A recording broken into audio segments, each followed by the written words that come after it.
Marima. Yung Marceliano. Okay na yun. Loki lang yung version natin. Hello mga kakulirap. At dahil nga sa bagong sahod yung kapatid ko, sa paluwagan ha, hindi sa trabaho niya. Kaya ayun, nag-aya siya na kumain daw sa labas. Hindi naman kami mag-outing, nagkataon lang na malapit sa dagat tong kakainan namin. So ayan, bumiyahe na kami papunta doon sa kakainan naming sangyup-sangyupan na ang layo-layo. Habang sila ay naka-tricycle, ako naman umangkas sa motor. Na kung saan ang laki ng pagsisisi ko, Diyos ko.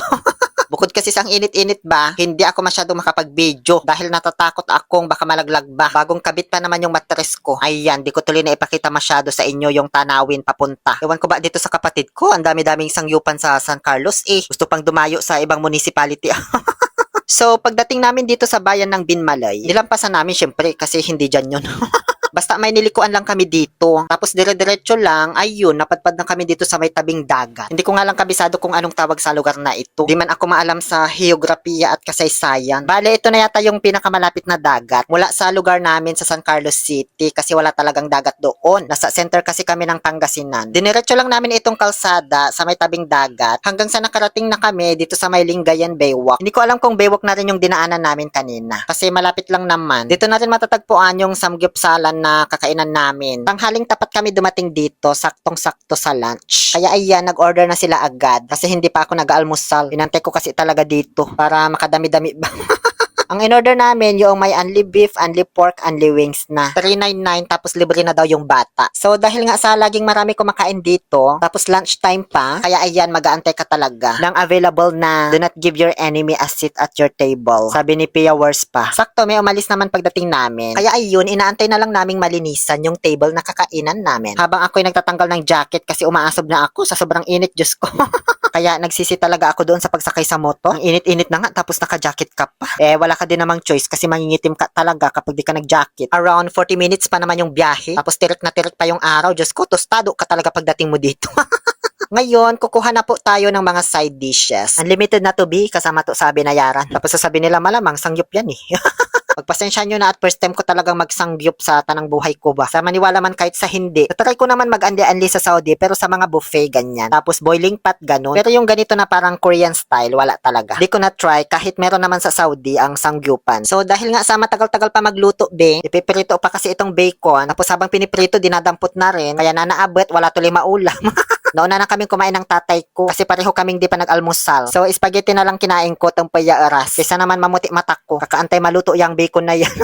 Yung tatay ko naman nagkanin siya. Tapos buti na lang may side dish sila na tokwang sisig. Ang sarap, Diyos ko, yun ang pinapak ko talaga dito. Lalo't naubusan pa naman sila ng lettuce. Nung dumating kami, yung pa naman hinahanap ko, kaya ako nagsangyup. Kasi gusto kong ma-experience yung ibabalot mo sa lettuce. Yung carnivorous, tapos may sauce, tapos isusubo mo. Ang sarap! Nung medyo nahimasmasan na yung tiyan ko, tinulungan ko na silang magprito. Change position ba? Para makakain naman yung iba. Ayan, sige, kain lang kayo dyan. Habang nakakurangat na yung tatay ko kasi sabi niya, akala ko kakain lang gagawin natin dito, tayo pa pala magluluto. First time din kasi niyang magsangyup ba.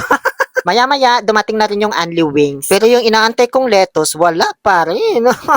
Pero in fairness, ang sarap guys ha. 9/10 sa akin tong chicken wings nila. Sinabay ko sa spaghetti kasi busog na ako sa kanin. Paano ako makakarami nito? Ang bibigat na sa tiyan yung mga pinagkakain ko ba?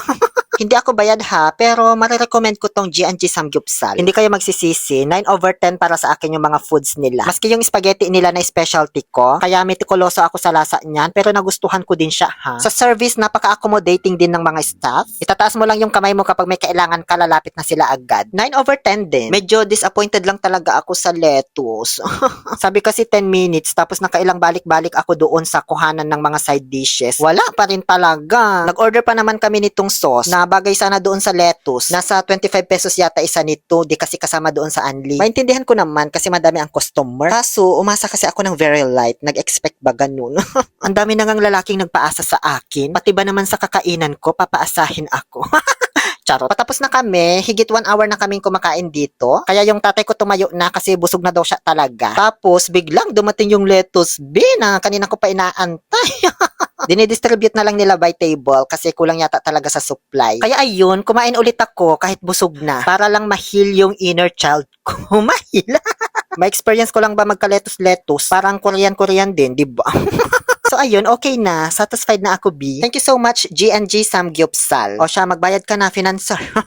Siya yung pinakamayaman kong kapatid. Laging binibless yan kasi active yan sa church. Hindi gaya ko na pasaway ba.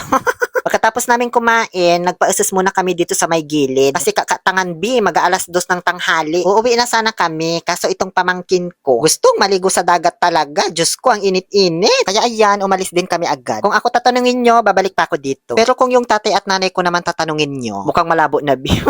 Ayaw daw kasi nila nung nagluluto pa. Ang mahal-mahal daw binayaran eh, ikaw pa pala magluluto. Ngayon, bumiyahin na ulit kami para pumunta doon sa may dagat na nadaanan namin kanina. Sa part ng Binmalay na yon. Sobrang hilig kasi talaga sa dagat at swimming pool itong pamangkin ko. Uy, ba't man kasi walang kadagat-dagat sa San Carlos? Pwedeng ilipat ba, Mayo? Hindi naman maputi ang buhangin dito, pero nagustuhan ko yung ambience. Tapos may mga Instagrammable din siya na part kung magaling ka manguha ng picture. Lalo na dito sa may mga mandaragat na bangka-bangka ba. Pag makuha mo yung tamang angle, ang ganda sa picture as in. Hindi rin siya ganun kalalim kahit nasa malayo ka na. Parang sa Saudi lang din sa may Half Moon Beach, pero dito hindi mabato. Hindi ako naligo kasi wala man akong dalang damit. Kaya ayan, nagtampisaw lang ako. Gaya ng lagi kong ginagawa kapag nasa dagat, mag-aala Eva Fonda, ganyan. Ivana Alawi or 14 by Erich Gonzalez. Nung hinabol siya sa dalampasigan ni AJ Falcon bago sila magbumbaya. Kaya ayun, 14 pa lang, alam na. May naabutan din kaming mga mangingisda na dumadaong na, yung mga bangka, tapos tulong-tulong talaga sila B. Gusto ko sana tignan yung mga nahuli nila kaso nahiya man ako. Siguro mura lang bumili sa kanila ng isda kasi direct na sa supplier. Gusto na naming umuwi kaso ayaw pa umahon ng pamangkin ko, Diyos ko. Walang kapaguran tong batang to, oo. Kaya ayun, nagpahinga muna ako dito at natulog sa may gilid ng bangka kasi sakto may serum naman. Sobrang init na kasi, sayang yung rejob. Hanggang sa pagkaraan ng ilang taon ay naisipan na rin naming umuwi. Kung hinahanap nyo pala yung tatay ko, hindi lumusong. Ayaw niya daw kasing umitim. Ayun siya, may nahanap na kakwentuhang pulis ba? Nire-reco niya yata ako.